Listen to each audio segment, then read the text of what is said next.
Galatians 6:7. Do not be deceived. God cannot be mocked. A man reaps what he sows. Huwag daw magpadaya. Hindi pwedeng ganun na lamang ang Diyos. Hindi pwede siyang libakin. Hindi siya pwedeng ignorin kung anong itinanim siyang aanihin. Happiness doesn't fall from nowhere. Ito ay inaani, bunga ng pagtatanim, ng tamang mga gawa at pag-iisip.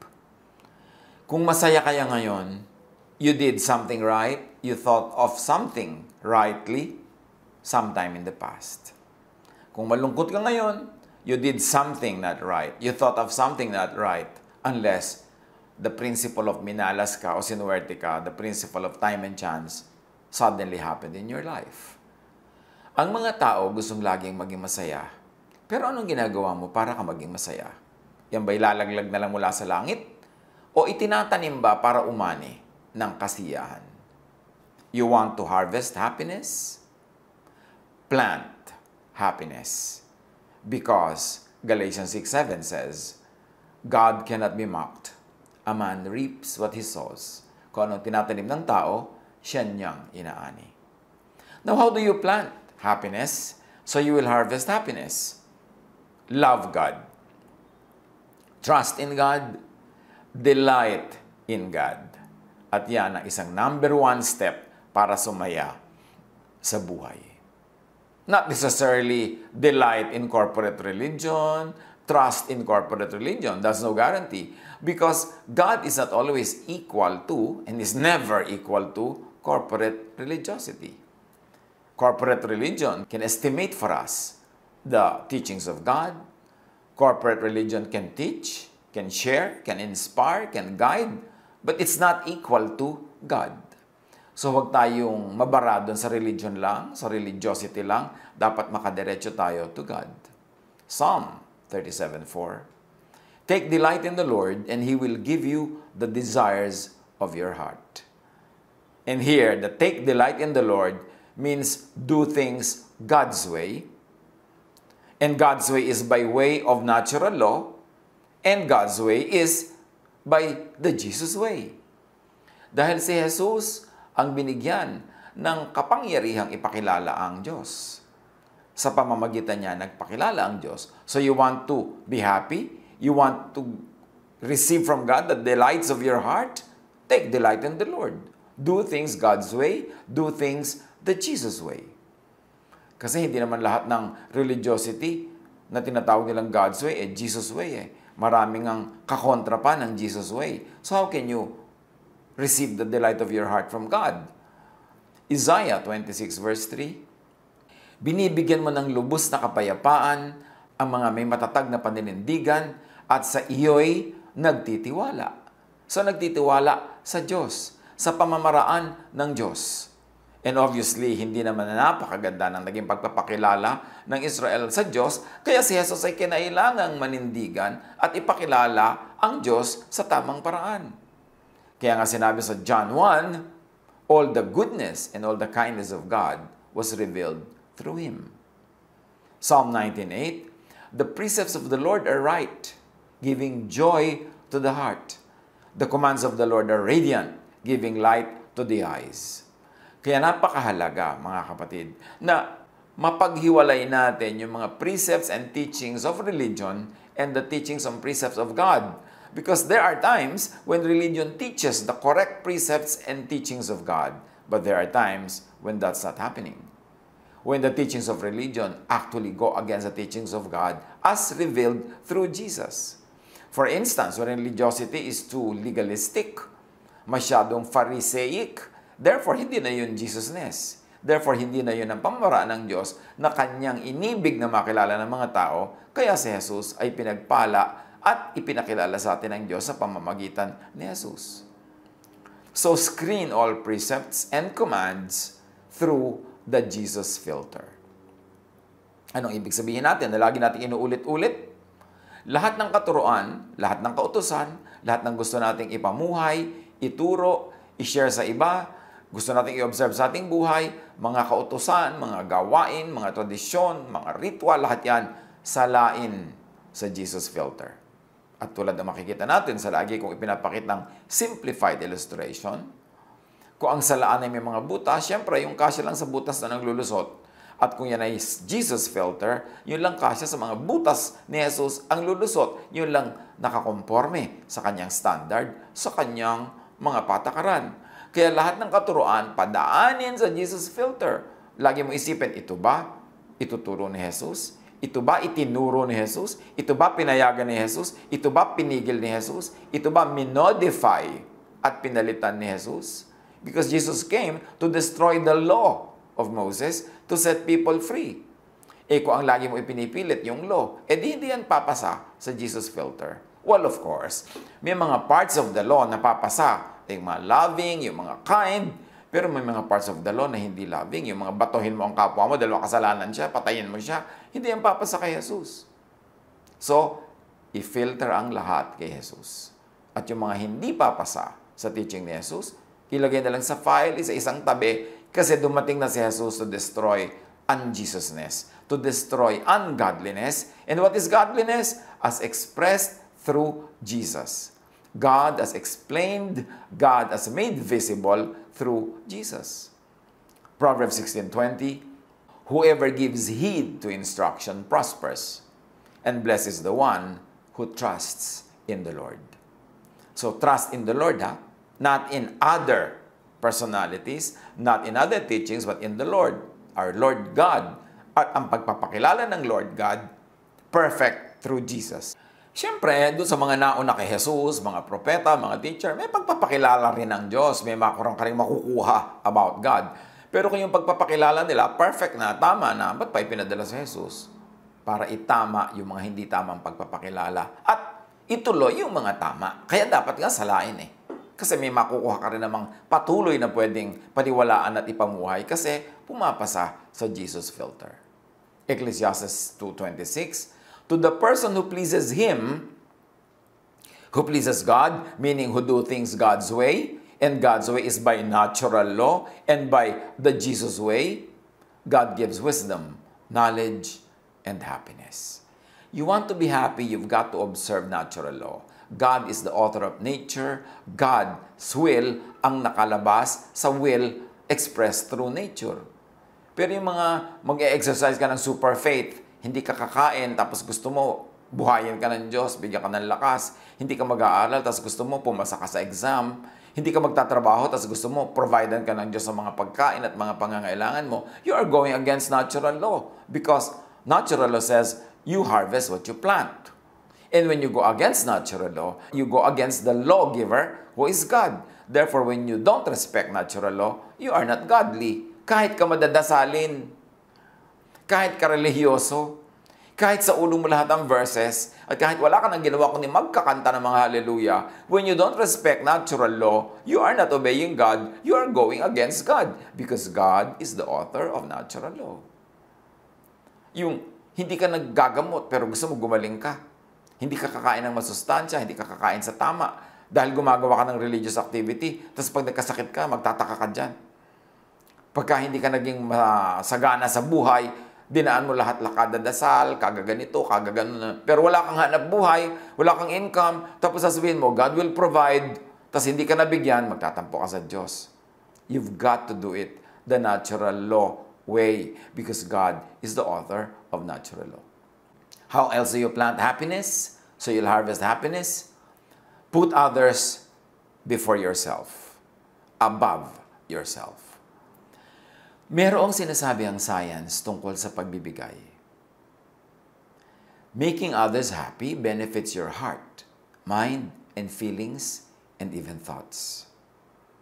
When people give to charities, it has been studied, it activates regions of the brain associated with pleasure and trust, creating a warm glow effect, also known as giver's glow.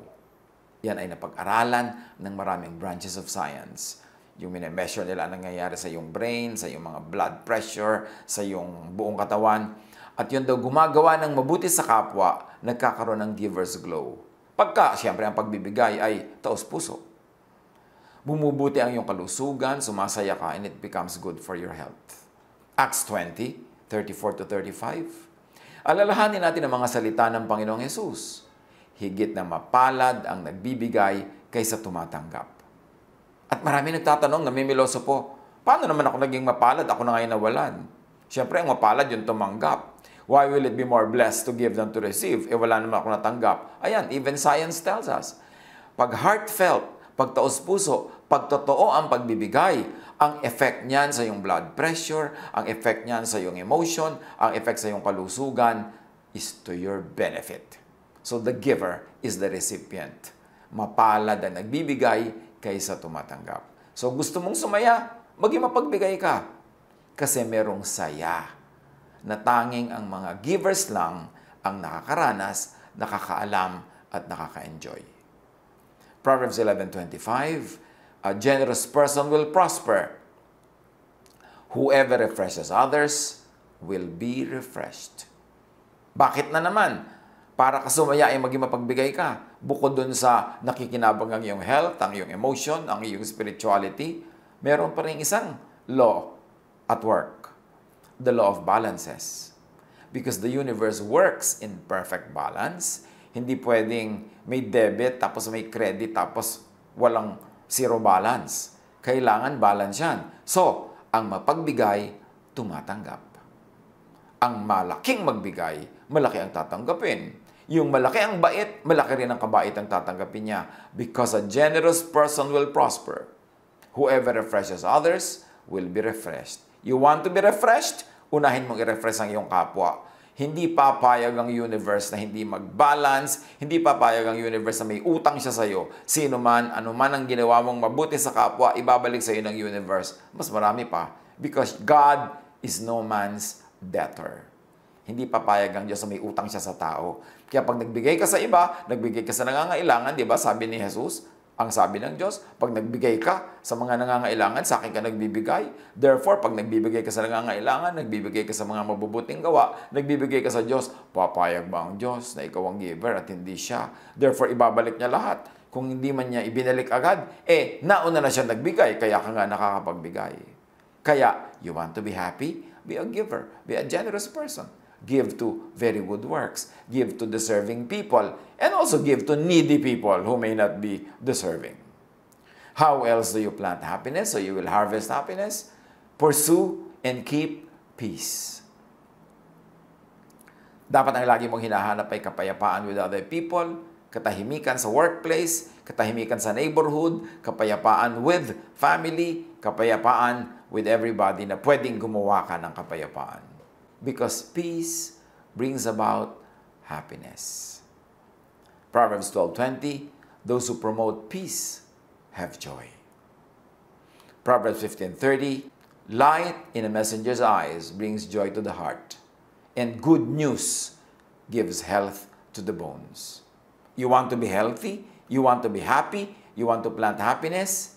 Plant good news in people's hearts. Plant good news in your own heart. Do not dwell on bad news. And do not be a news reporter from hell. Yung gusto mong sumaya, di ba? Magpasaya ka ng kapwa. Kasi yung ginagawa mo sa kapwa, babalik sa'yo. Pero kung hindi ka nagpapasaya ng kapwa, in fact, nagpapalungkot ka, nananakit ka ng kapwa, di sasaktan ka rin ng universe o ng ibang tao. Hindi ka nagpapasaya, di wala rin magpapasaya sa'yo. Bakit may mga taong tuwang-tuwang sila ang tagapagdala ng bad news? Yung pag may namatay, sila agad ang kauna-unahang magkakalat ng balitang may namatay. You really enjoy bringing this news to people? Ako, sa ganyan, kung hanggang maaari lang sana, hindi ako ang pagmula ng balita. Hindi na ako nagbabalita. Because I don't want to be the bearer of the sad news. Tuloy ito yung makikita ng tao, may text ka sa kanila, may message ka, sabi na, bad news na naman ito. Kasi itong taong ito, mahilig magdala ng bad news.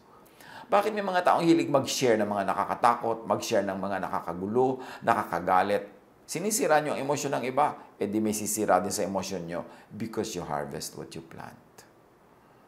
Kung pwede natin ipagtanggol ang kapwa mula sa bad news na hindi naman niya kailangan malaman to survive, ipagtanggol na lang natin. Bago tayo mag-share ng bad news, ng sad news, ng scary news, itanong muna natin, kailangan ba niya itong malaman para siya maiiwas sa gulo, para siya magkaroon ng buhay? O hindi naman kailangan. So kung hindi kailangan, bakit ko pa siya guguluhin? Bakit ko pa siya tatakutin? For instance, do not dwell on bad news. You want to harvest happiness? Plant happiness, seek and practice wisdom. Because wisdom is happiness. Proverbs 3:18, wisdom is a tree of life to those who embrace her. Happy are those who hold her tightly. Magpakatalino. Kasi mas malapit sa matalino ang kaligayahan, ang kasiyahan.